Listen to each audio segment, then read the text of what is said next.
यह कहानी मुझे मेरी दादी माँ ने सुनाई थी। मेरी दादी माँ एक छोटे गांव में रहती थी।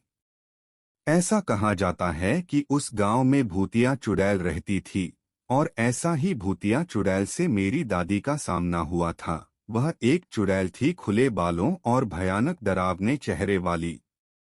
सर्दियों का समय था। ठंड बहुत ज्यादा थी। पूरे गांव में कोहरा धुंध छाया हुआ था। मेरे दादा एक बड़े अधिकारी थे जो रोज की तरह दफ्तर का काम खत्म करके घर की ओर लौट रहे थे। घर वाले रास्ते में बाजार भी आता था जहां मेरे दादाजी सामान लेने के लिए रुके और उनके बाकी शहर कर्मचारी चले गए। मेरे दादाजी बाजार में सामान लेने की वजह से पीछे रह गए।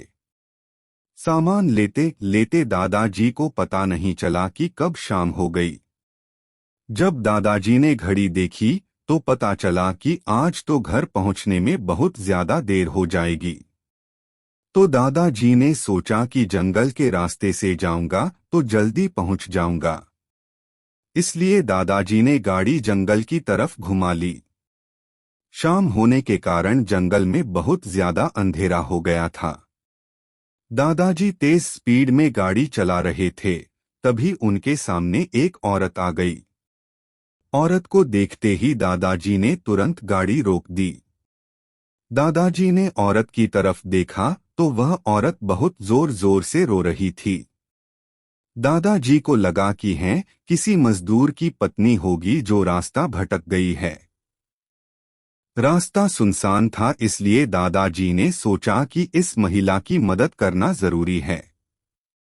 उन्होंने महिला से पूछा कि वह इस जंगल में अकेले क्या कर रही है। महिला ने कोई जवाब नहीं दिया और जोर जोर से रोती रही।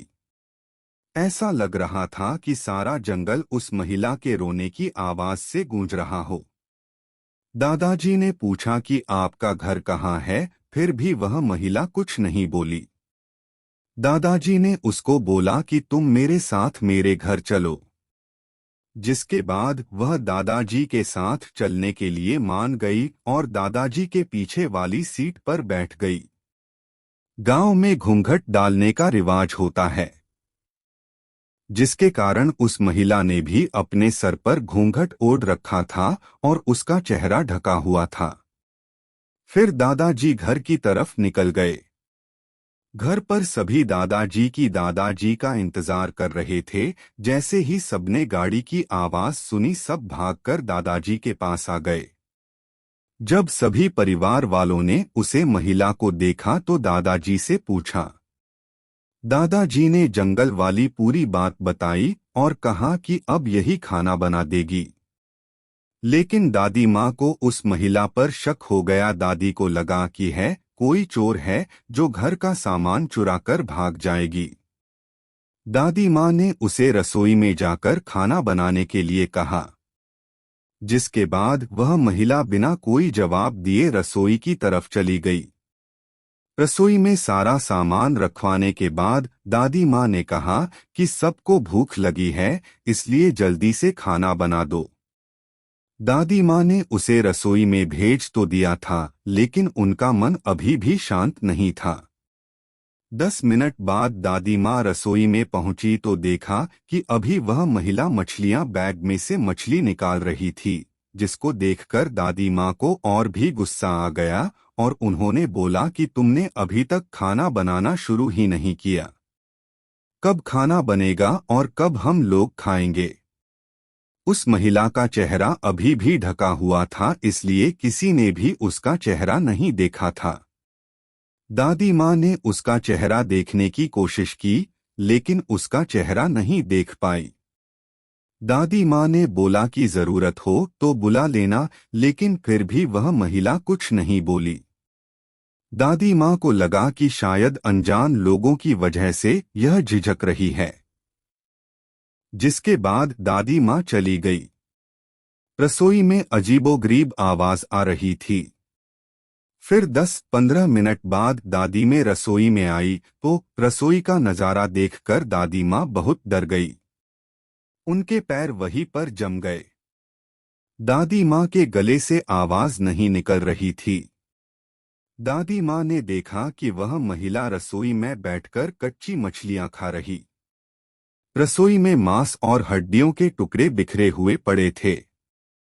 उस महिला का घूंघट भी सर पर नहीं था और उसका चेहरा बेहद डरावना, लंबे लंबे काले बाल, बड़े बड़े नाखून और चुड़ैल थी।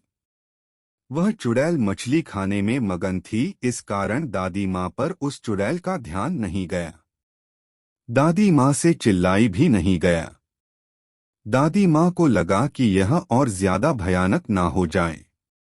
दादी माँ ने एक थाल उठाया और वह चूल्हे में से जलता हुआ कोयला लेकर उस चुड़ैल की तरफ दौड़ पड़े। दादी माँ ने कोयला उस चुड़ैल पर फेंक दिया। आग की वजह से वह चुड़ैल जोर जोर से आवाज निकालने लगी। चुड़ैल की आवाज सुनकर सारा घर इकट्ठा हो गया। चुड़ैल को आग दिखाकर घर से बाहर निकाला गया।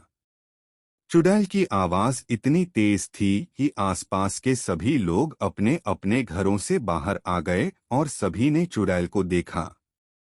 चुड़ैल लोगों को देखकर गांव जंगल की तरफ चली गई। पूरे गांव के लोग चुड़ैल के डर से कांप रहे थे और सभी मेरी दादी माँ की प्रशंसा कर रहे थे, जिन्होंने सही समय पर उस चुड़ैल को आग से भगा दिया। यदि चुड़ैल को नहीं भगाया जाता तो वह पूरे गांव के लोगों को खत्म कर देती।